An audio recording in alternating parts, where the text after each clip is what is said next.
Welcome back to One Book Leads to Another and my reading of The Port Chicago 50, Disaster, Mutiny, and the Fight for Civil Rights by Steve Sheinkin.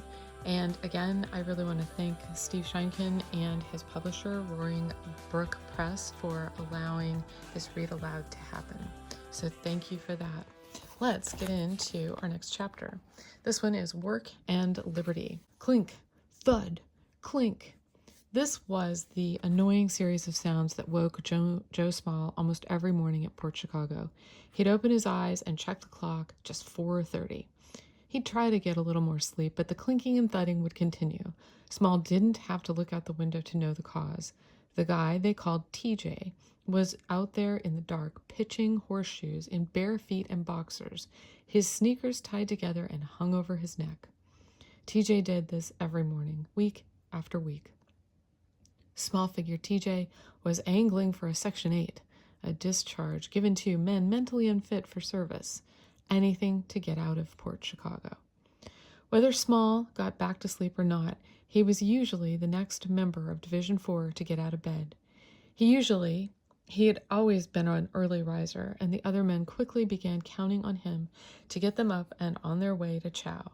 "All right, buddy," Small would say, moving from bunk to bunk, shaking heavy sleepers. "Come on, let's go. Let's go, buddy, get up." He'd been like that from a young age. "My father didn't believe in me depending on help," Small would later explain. "He taught us to be independent." Growing up on his family's 80-acre farm in New Jersey, Joe handled jobs in fields and around the house. "For instance, I had the chore of bringing in the night pail every night," he said. With no indoor plumbing, the Smalls used an outhouse during the day, and at night, the pail. And if I went to bed without getting that night pail in, if it was needed at any time of the night, I went out and got it. Didn't matter what time it was or what the weather was like. "I've gotten out of bed at 3 in the morning," he said, "in 2 foot of snow." One afternoon when Small was 14, he was hanging out at a roadside truck stop near his home, watching the big rigs come and go. A driver stepped out of the restaurant and saw a skinny teenager staring up at his truck, piled high with long logs. He thought he'd have some fun with this kid. "You think you can move that?" the driver teased. "Sure I can," Small snapped back. "I can drive anything on wheels." A slight exaggeration. He'd driven a tractor on his family's farm, but that's about it. The driver smiled and pointed up to the cab. "The key's in it. Go ahead." Small climbed in and took a quick look around. He started the engine, grabbed the shift stick, and wrestled the truck into first gear. Then, gently, he lowered his foot onto the gas pedal. The driver looked up, stunned to see his rig begin rolling through the parking lot. He hollered for Small to stop. Small's foot slammed on the brake. The jolt of the sudden stop sent one of the logs sliding forward. It smashed through the back window, sped past Small's head, crashed through the front windshield, and came to a stop sticking out from the front of the truck. There was a short silence, and then the driver erupted with a burst of curses, roaring so furiously he literally started hopping up and down. Small opened the cab door, jumped to the ground, and took off down the road. Joe's father died a year later. The family scraped by, growing their own food, sometimes selling extra tomatoes and lettuce. But the Smalls needed income, and Joe stepped up. In a local newspaper, he saw that a furniture company was looking for truck drivers. He was just 15. He didn't have a driver's license, and he didn't exactly know how to drive a truck. None of that stopped him. He walked into the furniture company's office and asked for the job. "You got a license?" "Yeah," Small said, tapping his hip pocket. "All right, then. As long as you got it."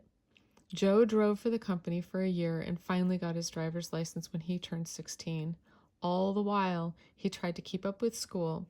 The schoolwork was no problem, but there was an irritating kid in his class, a white kid who thought it was funny to call black kids like Small Smoky and then duck behind his 200-pound cousin.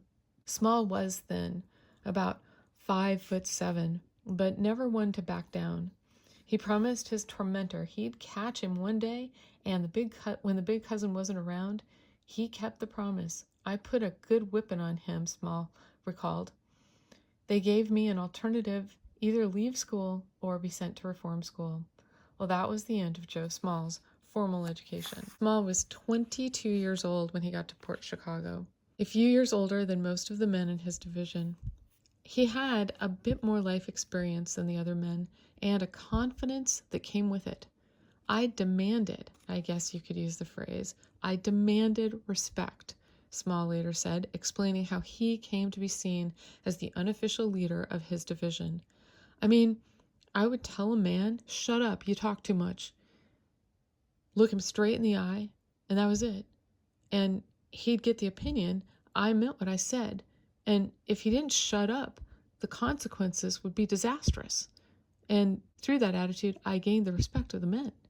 Small and the men had to be dressed and ready for work by 6:45 a.m. when their lieutenant's voice came blasting out of the speakers in the barracks. Now hear this! Now hear this! Division 4, Barracks B, fall out! Fall out! From that moment, the men had exactly 2 minutes to line up in the street outside the barracks. As they were forming ranks, elbowing each other into place, Lieutenant Ernest DeLucci walked up to inspect his division. A schoolteacher in civilian life, DeLucci had joined the Navy when the war began. He was short, stocky, in his early 30s. He looked like an old guy, Percy Jackson remembered of DeLucci. I didn't like him too well. He spent half the day wanting to knock somebody down, Cyril Shepard recalled. He was always challenging different guys. If you think you're big enough, come on out here, step forward, and all that kind of stuff. Very hot-tempered, Joe Small added. If things didn't go his way, he was very quick to punish you for it. Small managed to stay on DeLucci's good side, though. The lieutenant quickly recognized Small's leadership skills and assigned Small the job of marching outside the ranks and calling cadence. Left, left, left, right, left, Small chanted as the division marched and rose, the pounding of boots on pavement falling into rhythm with his chant. After a short march, the men crowded into trucks, cattle cars, the guys derisively joked, and rode down to the pier to begin another day's work. On the long pier leading out into the bay, the men divided into 5 groups of about 20 men each. The ships they loaded had 5 hatches, and each team loaded bombs into one of the hatches. Each team broke into 2 squads. One worked on the pier, one in the ship's hold, the huge open storage area below the deck. Train tracks ran down from the base and out onto the pier, allowing boxcars full of explosives to roll onto the pier and stop beside the waiting ship. This picture, the caption, sailors march onto the Port Chicago pier to begin their work shift.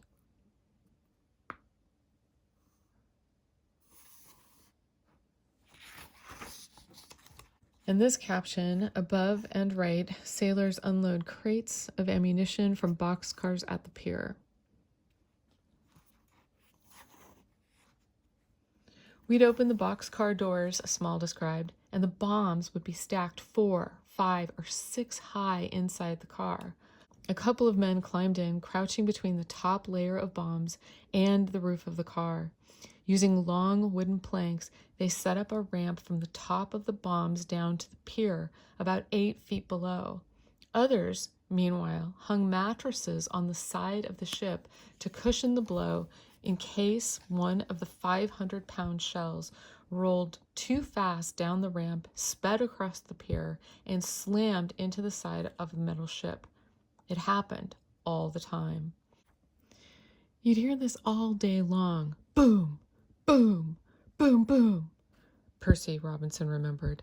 And that would almost give you a heart attack, said Freddie Meeks. Several times he asked the officers if there was any danger of an accidental explosion. Their response was always the same. Oh no, don't worry about it. Small heard this but wasn't convinced. He asked his lieutenant for a more detailed answer. DeLucci took out a booklet, flipped to a diagram of a 500-pound bomb they were loading, and pointed out the detonator, which was attached to the head of the bomb. It was the detonator that triggered the explosion by sending a spark into the TNT packed into the bomb. The bombs the men were loading didn't have the detonators attached yet. Won't concussion blow this thing up? Small asked. Impossible, said DeLucci, pointing again to the diagram. Once the bombs and crates of smaller ammunition made it down the pier, the men rolled or lifted everything into nets. Each net was attached to a crane, which could be lifted by a motorized winch. Pulling levers in the winch, and the winch operator lifted the sagging net into the air, guided it over the open hold of the ship, and lowered it down into the hold. The crew in the hold unloaded the ammo in the ship. You'd build yourself all the way up, one sailor explained, just packing until you found yourself way up on top. After the first day of loading, the men would be working on top of the layer of bombs. He continued stacking explosives higher and higher until they reached the top of the hold. At the very top, they loaded the hot cargo, as the men called it, 650-pound incendiary bombs. Unlike the other explosives stacked in the ship, these had their fuses already attached. The men at Port Chicago described the scene of loading the pier as frantic, stressful, loud, chaotic, bombs rolling and clanking together, winch engines chugging and smoking, nets swinging through the air, sailors shouting and cursing, officers urging the men on. We were all afraid of an explosion, Small later said, but there was very little that you could do about it. I mean, you had a day's work to do. At first, Joe Small worked on the pier, loading bombs with the rest of the crew. But he was fascinated by the winch operator job.